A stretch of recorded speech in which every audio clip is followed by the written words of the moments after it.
فرد جرم عائد ہو گئی ہے، جیل میں ہیں. لوگ کہنے لگے حضرت جی اپنی صفائی میں کچھ کہیں.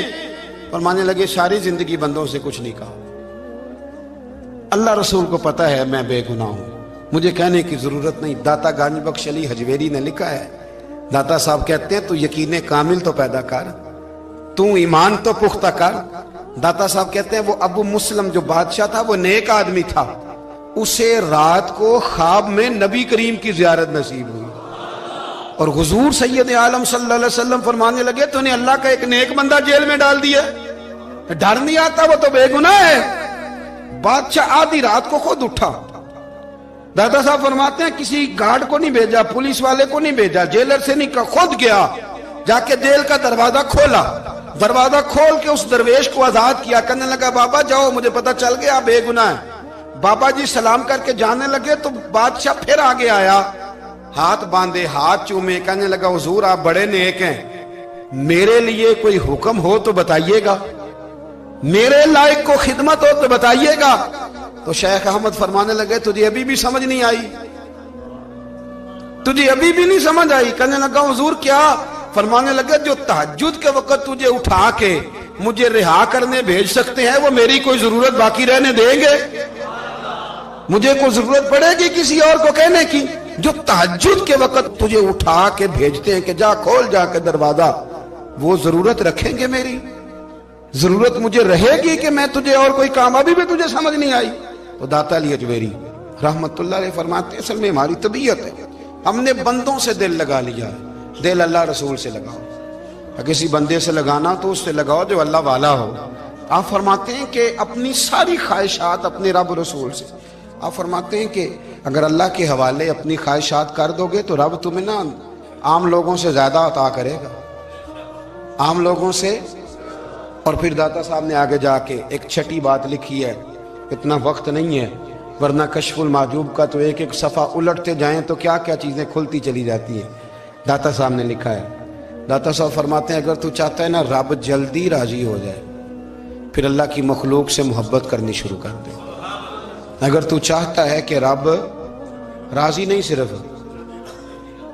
جلدی راضی ہو پھر اللہ کی مخلوق سے پیار کر. اللہ خود داتا صاحب اپنی بات کرتے ہیں، کہتے ہیں میں دریائے راوی سے گزر رہا تھا، یہ ایک اور جگہ آپ کی سیرت میں لکھا ہے، یہ کشف المحجوب میں نہیں ہے. راوی سے گزر رہے تھے تو داتا صاحب نے اکثر ٹینڈ کرا کے رکھتے تھے. کئی بزرگ ہیں جو سر پہ بال نہیں رکھتے، ٹینڈ کرائی ہوئی تھی تو کشتی میں گزر رہے تھے تو سامنے سے کچھ نوجوان بھی کشتی میں آ رہے تھے تو آپ نے نا سر سے کپڑا اٹھایا. جب سر پہ کھجلی کر رہے تھے نا، یہ واقعہ اور بزرگوں کے بارے میں بھی کتابوں میں آتا ہے، داتا صاحب کے بارے میں بھی آتا ہے. سر پہ جب کھجلی کی نا تو بچوں نے ٹینڈ دیکھی تو ایک کہنے لگا ذرا دیکھو بابے کا سر کیسے چمک رہا ہے. ایک نے مذاق کیا اور باقی ہنسنے لگے، پھپتیاں کسنے لگے. یہ اچھی بات نہیں ہوتی، یہ بزرگوں کے بارے میں یہ رویہ اللہ کو ناپسند ہے. اب وہ مذاق اڑا رہے ہیں تو داتا صاحب کے ساتھ مرید تھے جلال میں کہنے لگے حضور بد دعا کرے ان کے لیے، اتنے نالائق ہیں، یہ کوئی طریقہ ہے؟ داتا صاحب کہنے لگے کر دوں کہ حضور کر دے. مرید کہتے ہیں داتا صاحب نے ہاتھ اٹھائے تو ہمارا خیال تھا اب یہ ڈوب کے مر جائیں گے. تو داتا صاحب نے ہاتھ اٹھا کے پتہ کیا فرمایا؟ کہا اے اللہ یہ جس طرح اب ہنس رہے ہیں نا انہیں ہمیشہ ہنستا ہی رکھنا. اللہ ان بچوں کو ہمیشہ ہنستا ہی رکھنا، یہ بیچارے کبھی روئے نہیں، ان کو ہنستا ہی رکھنا. اللہ اکبر. یہ دعا مانگتے مانگتے نا کنارہ آ گیا. داتا صاحب بھی کنارے پہ اترے تو وہ نوجوان بھی پیچھے آ گئے، آ کے آپ کے پیروں میں بیٹھے معافی مانگنے لگے. کہنے لگے حضور معاف کر دیں. فرمایا ایک شرط ہے. وہ کون سی؟ فرمایا روز پڑھنے آیا کرو گے. میں کہا حضور آیا کریں گے. شیخ آپ کے خلیفہ ہیں، وہ فرماتے ہیں کہ عجیب ہے میں ان کے ڈوبنے کی دعا کرا رہا تھا اور منظر یہ بنا کہ انہوں نے توبہ کر لی، داتا صاحب سے پڑھنے لگے، کوئی شیخ الحدیث بن گیا، کوئی شیخ القرآن بن گیا، بہت بڑا درویش بن گیا. کہتے میں ہمیشہ سوچا کرتا تھا کہ میں چاہتا تھا ڈوب جائیں، پر وہ ایسے تیرنے لگے ہیں کہ کئی اوروں کو تیرانے کی سہولت اللہ نے انہیں عطا کر دی، آسانی دے دی ہے. اوروں کو بھی بہت ساروں کو وہ لے کے اوپر کی طرف اٹھا کریں گے. داتا گنج بخش علی حجویری کہتے ہیں اللہ کی مخلوق سے بندہ مل جائے تو اسے شیشے میں نہ اتار.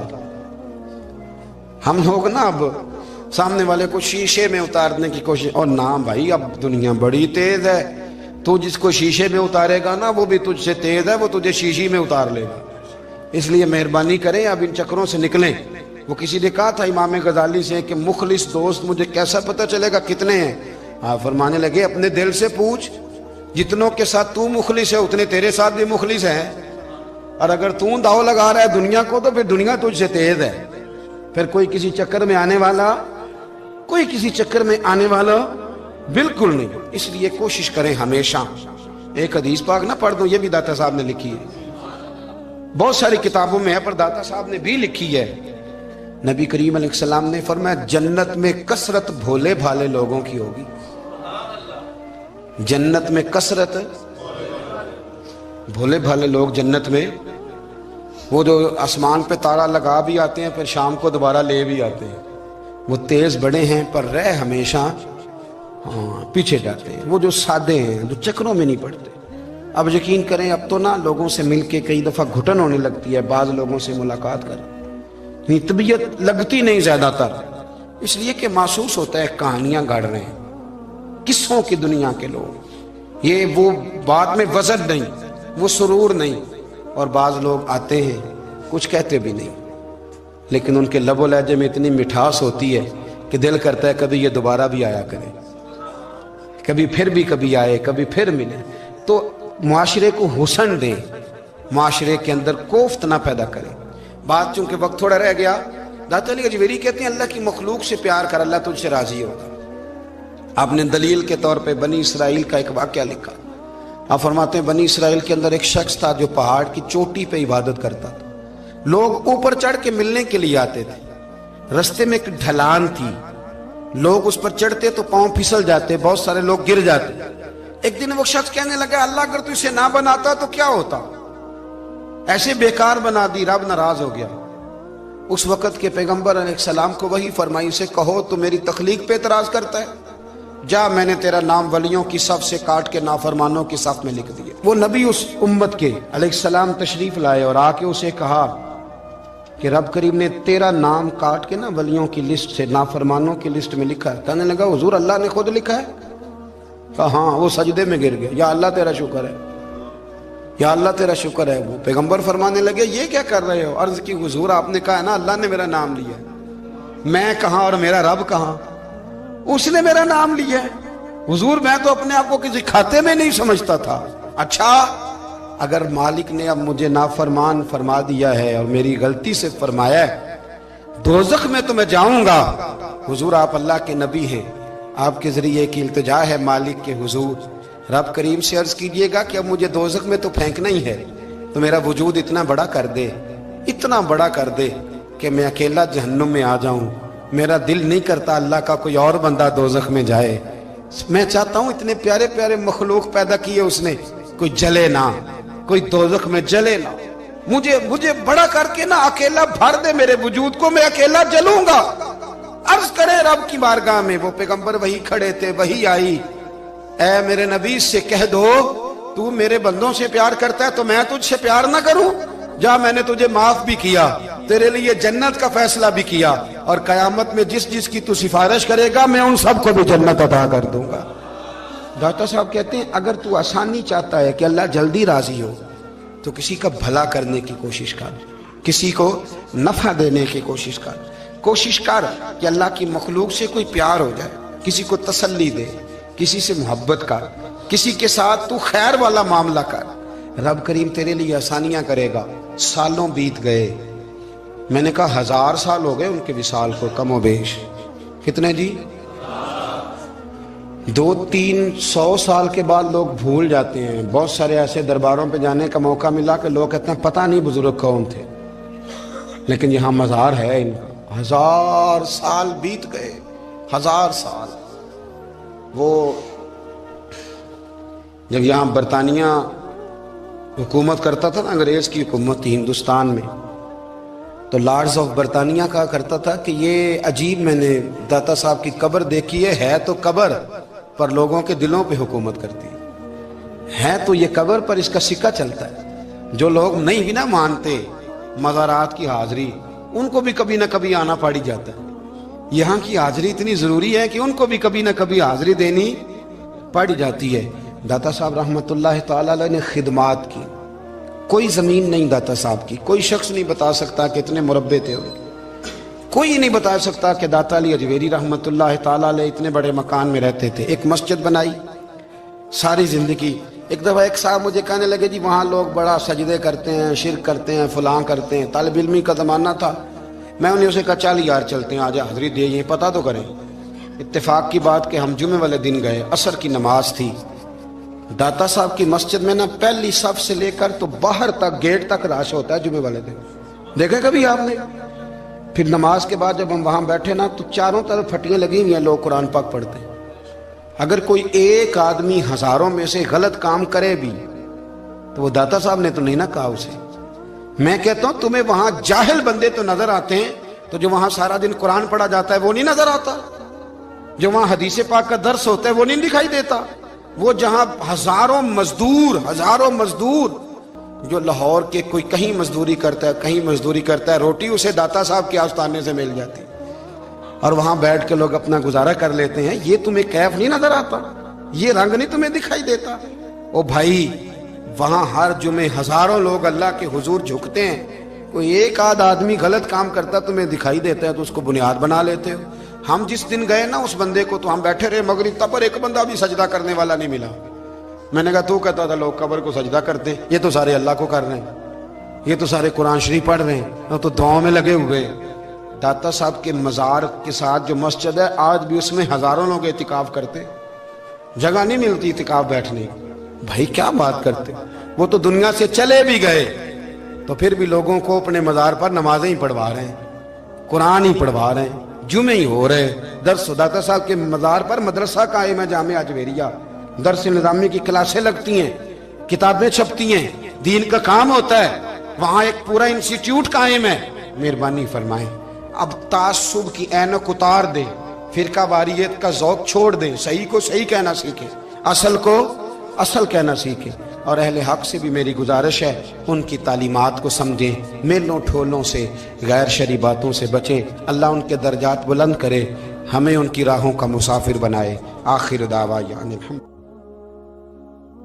معاملہ کیا کیسے ٹھیک ہو سکتا ہے؟ تو وہ طبیب کہنے لگا کہ یہ نہ کسی سے محبت کرتا ہے، جس سے محبت کرتا ہے اس سے بچھڑ گیا ہے، اور اس غم میں اس کیفیت میں چلا گیا، دوائیاں شوائیاں اثر نہیں کریں گی۔ تو وہ کہنے لگا ہمیں تو پتہ بھی کوئی نہیں کس سے اس کا پیار ہے، کس دوست کی کس محبوب کی جدائی میں یہ پریشان ہے، تو کیسے پتہ کریں؟ تو وہ طبیب سیانا تھا، اس نے کہا یہ کون کون سے ملکوں میں جا چکا ہے؟